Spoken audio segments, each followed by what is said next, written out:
I've been waiting for these for a hot minute. I'm super happy that they're here.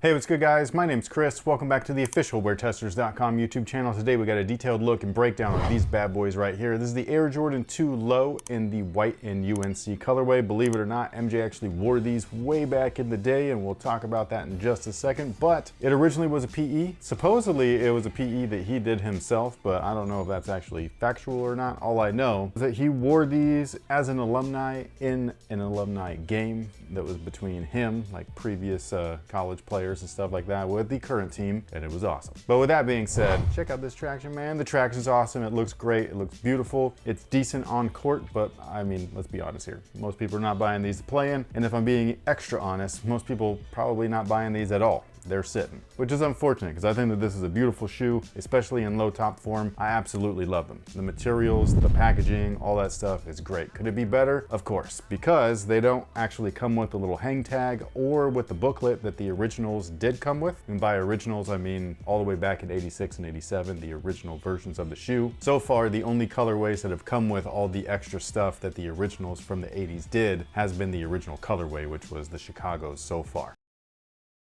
But like I was saying, the traction looks amazing. This little white part right here that you actually see that says Nike is actually not part of the outsole itself. It's actually part of the midsole, so that's polyurethane poking through, giving you an extra little bit of compression and stepping comfort. Oh yeah!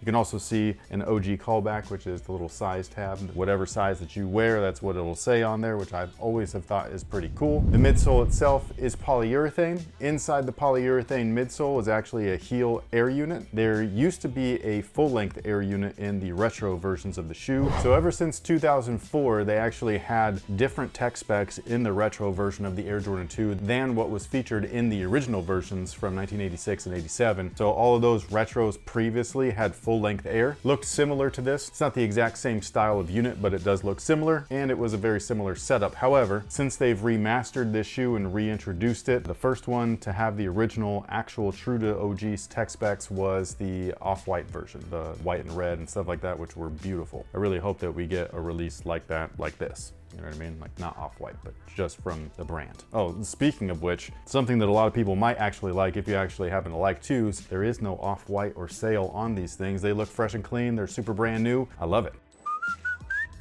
But anyways, the comfort is a little bit different than those previous retros. Is it something that kills the shoe? To me, no, it's just a little bit different. So that's what it is. I do think that some of them are more comfortable than others as far as these new retros go. This one right here, I don't know yet because I haven't worn it extensively, but I do really love the Chicago ones. Those ones are the most comfortable. And I believe it's most likely because of the insole, which is actually different on pretty much every pair except for that OG. So the OG colorway comes with a real polyurethane insole, much like the original version of the shoe, whereas all the other retros come with these dream cells. Some of them don't even come with a dream cell. They come with one that feels like dream cell, but it's not dream cell. So yeah, this is what's in there. It's fully removable and everything, but you know, if you like this, you can stick with it. If you don't, you can take it out, swap it out for anything else that you might like. Now the upper itself is all leather everything, and it looks great. It feels great. I love the textures that are featured on some of the panels of the upper. I like that they kept the original lizard embossed print on the little like mid quarter panel and everything. I really love the texture that's on the main body or build of the shoe. I absolutely love the shape of the toes. They look so good, especially when you compare them to an older release like this 2008 Countdown Pack version of the Air Jordan 2. There's just really no comparison. One is built like a boot, the other one is built like the OG. And for those of you guys that are wondering, most of the lows that I've seen have actually come with these 4 plastic eyelets right here. When we're talking about the high top versions, there's 2 variations of those. One will have 3 eyelets, and then larger sizes will have 4. I do not know why the lows are different. They all seem to have 4. But I can't remember what the size is that it starts at. I want to say it's a 9.5, but I'm pretty sure it's a 10. So for the high tops, one of those 2 sizes, you'll get actually 4 eyelets, whereas under those sizes are 3. Does that make sense?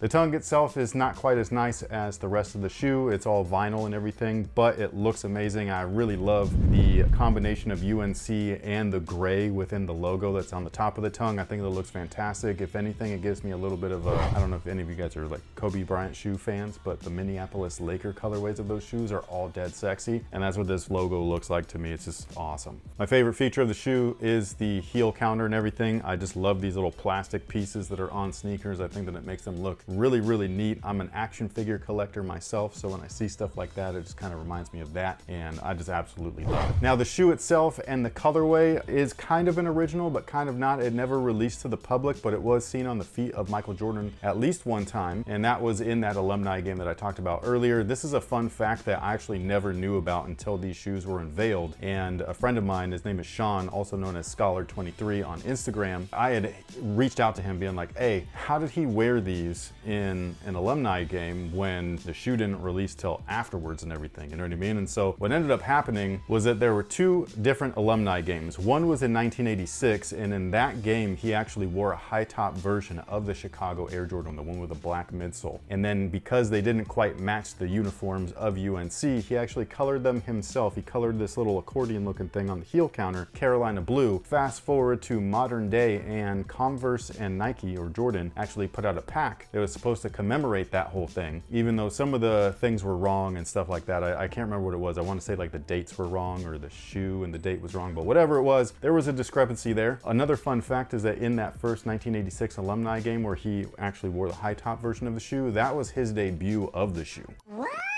So he wore them in the alumni game before he even stepped foot on an NBA court, which I thought was fascinating. However, you fast forward to the following year, 1987, again, there's an alumni game. He shows up, he laces up these bad boys. Again, supposedly he colored them, but I really don't know. Everything is like super grainy, the video, screenshots, all that stuff. So I don't know if Nike actually made him a PE that he only wore in that one game, or if he truly did color them himself. I have no idea. So that's basically what these are and what they're supposed to celebrate or commemorate and all that stuff. I don't know, I haven't seen them on sneakers or anything, so I don't know what their description is going to be yet. All I know is that they're releasing at all Jordan Brand retailers starting on this Saturday. The 8th is this Saturday. Okay, do we just keep all that? The 8th is this Saturday, Okay, and that's yeah. when the men's pairs are available. Supposedly all of them. All of them. I've been seeing different dates online. Some say it's the 22nd, some say it's the 8th, but when I checked with our local retailer here, Phenom in Elk Grove and Sacramento, they said that their pairs are releasing on Saturday the 8th, both men's and grade school. So, Yeah, grade school for sure. yes, but I've seen both dates, so I don't really know if your retailer doesn't get them on the 8th, they might get them on the 22nd. But either way, follow your retailers and you know the drill by now, right? Make friends. Yes, or just wait, because they'll be on sale. Nobody's gonna buy these. All the two lows are sitting. It's unfortunate. Actually, almost everything's sitting. Not unfortunate. It allows us to have some time. Go try them on, check them out, see if you like them. However, if you were interested in these guys, they do fit true to size, so whatever you typically wear, that is what I would recommend getting. I think that they look fantastic. I will say that the high top version that was the white and cement gray are one of my favorite brand new colorways of the shoe. However, I wish that it came out like this. I just feel like that would have been a banger of a shoe had it debuted as a low. There's still time, Jordan Brand, so if you maybe have a trick up your sleeve or something like that and you wanted to drop that colorway again, but as a low top, I would buy them twice. So yeah, just letting you guys know. I'm a sucker for you. But with that being said, thank you guys so much for watching. Thanks for all the support. Let us know what you think about them down below in the comment section. We will catch y'all on the next one. So until then, have a good one.